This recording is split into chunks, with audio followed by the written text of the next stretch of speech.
Infinite sign മാനിഫെസ്റ്റേഷനിൽ ഉപയോഗിക്കുന്നു. കാരണം എന്താണ്? കാരണം ഇതാണ്. അത് അനന്തമായ സാധ്യതകളെയും ഊർജ്ജവരവിനെയും നമ്മുടെ അനന്തമായ കഴിവുകളെയുമാണ് പ്രതിനിധാനം ചെയ്യുന്നത്.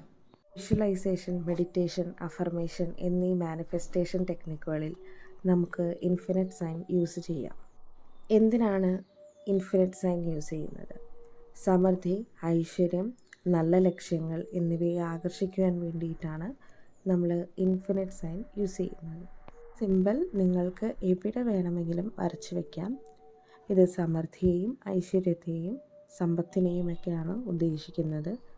അതേപോലെ തന്നെ ഈ സിമ്പൽ വരച്ചു വയ്ക്കുന്നത് വഴി നിങ്ങൾ എന്താണോ ആഗ്രഹിക്കുന്നത് അതിലേക്ക് എത്തിച്ചേരാനുള്ള വഴികൾ നിങ്ങൾക്ക് തുറന്ന് ലഭിക്കുന്നതായിരിക്കും.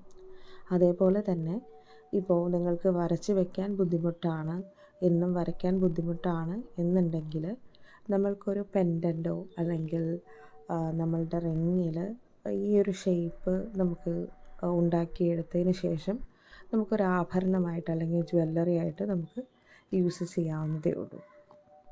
അപ്പോൾ നിങ്ങൾക്കിത് ഈസി ആയിട്ട് ട്രൈ ചെയ്യാം. ഒരു പേപ്പറിലോ അല്ലെങ്കിൽ ഏതെങ്കിലും ഒരു ചാർട്ട് പേപ്പറിലോ അല്ലെങ്കിൽ നിങ്ങളുടെ കയ്യിലാണെങ്കിൽ പോലും ഈ ഇൻഫിനിറ്റ് സിമ്പൽ വരച്ച് വയ്ക്കുക. അത് നിങ്ങൾക്ക് എന്നും കാണുന്ന ഒരു സ്ഥലത്ത് പ്ലേസ് ചെയ്യുക. അപ്പോൾ അതുവഴി നിങ്ങളിത് സ്ഥിരം കണ്ട് നിങ്ങൾക്ക് എന്താണോ ആഗ്രഹം നിങ്ങൾ മനസ്സിൽ വിചാരിക്കുന്നത് അതിലേക്കുള്ള ഒരു വഴി തുറന്ന് കിട്ടാനുള്ള ഒരു മാർഗമായിട്ട് ഇൻഫിനിറ്റ് സൈൻ മാറുന്നതായിരിക്കും. അപ്പോൾ എന്തായാലും ഷുവറായിട്ടും എല്ലാവരും ട്രൈ ചെയ്ത് നോക്കുക കേട്ടോ. ഈ ഒരു ഇൻഫിനിറ്റ് സിമ്പൽ അല്ലെങ്കിൽ infinite sign visualisation, meditation and affirmation എന്ന് പറഞ്ഞ മാനിഫെസ്റ്റേഷൻ ടെക്നിക്കുകളിൽ എങ്ങനെയാണ് ഉപയോഗിക്കുക എന്നുള്ളത് നമുക്ക് അടുത്ത വീഡിയോയിൽ നോക്കാം. Thank you.